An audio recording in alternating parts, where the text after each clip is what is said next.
ജനങ്ങൾ എന്താണ് പറയുന്നത് കൂടി നോക്കാം ജനശബ്ദത്തിൽ.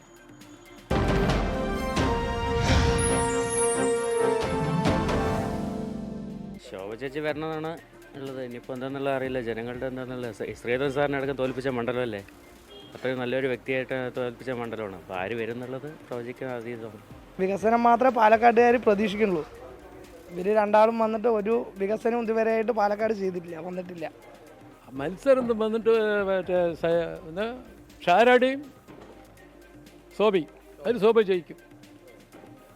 ഈ കുളങ്കരയ്ക്ക് ഇടപാടൊക്കെ ചെയ്തിട്ടുണ്ട്. അപ്പോൾ അതുകൊണ്ട് UDF കുറി ഒരു ഭാഗത്ത് ഇരിക്കാം. വിജയിക്കാൻ UDF സാധ്യത കൂടുതൽ അത്രയാണ്. ത്രികോണ മത്സരമാണ്.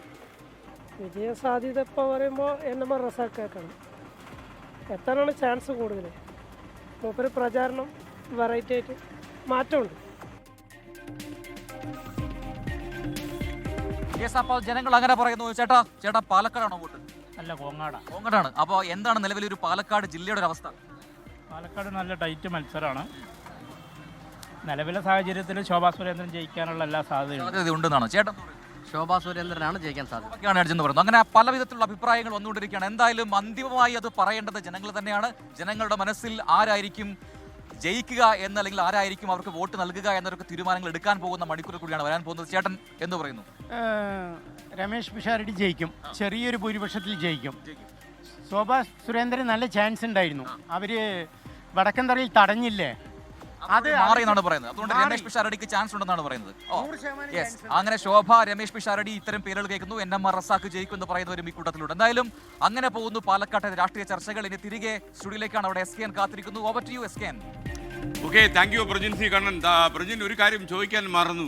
പാലക്കാട്ടെ ചൂട് എങ്ങനെയുണ്ട്? 36-38 ഡിഗ്രി സെൽഷ്യസിൽ നിൽക്കുകയാണോ? കാര്യം തെരഞ്ഞെടുപ്പ് വളരെ ടൈറ്റ് കോമ്പറ്റീഷനാണ്. അതുകൊണ്ട് തന്നെ 3 പേരും കട്ടയ്ക്ക് നിൽക്കുന്ന മണ്ഡലമായതുകൊണ്ട് നല്ല ചൂടുണ്ടാകുമെന്ന് എനിക്കറിയാം. മറ്റു അവസ്ഥ എന്താണ് കാലാവസ്ഥ?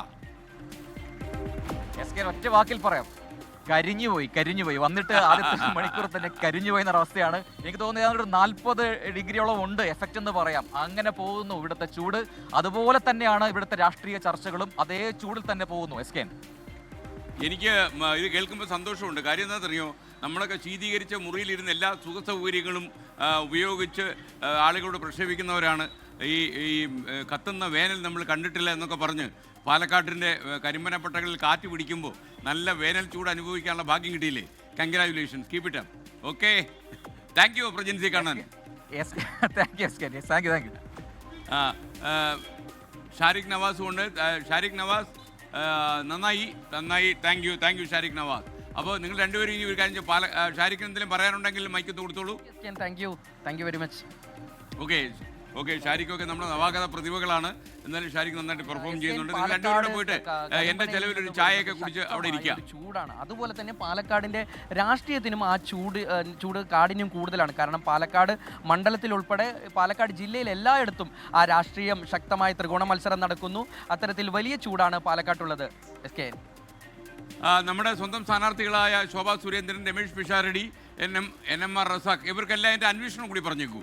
അവർ ഇനി കുറച്ച് ദിവസങ്ങളല്ലേ ഉള്ളൂ, അവർ തകർത്താടട്ടെ.